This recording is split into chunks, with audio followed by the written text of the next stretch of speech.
பொருளோடு புகழைத் தந்து போற்றிடும் வாழ்வைத் தந்து வருங்காலம் அனைத்தும் செல்வம் வரும் காலம் ஆக்கி வைத்து பெருமைகள் வழங்க வேண்டும், பேரருள் கூட்ட வேண்டும்.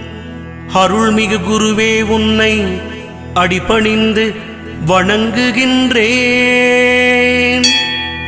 வருடம் ஓர் ராசி வீதம் வட்டமாய் சுழன்று வந்தே தருகிற பலனை நாங்கள் தங்கமாய் ஏற்றுக்கொள்வோம்.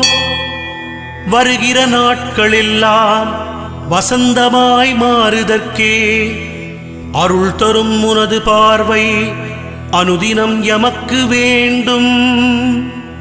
குருவே, நீ பார்த்தால் போதும் கோடியாய் நன்மை சேரும்.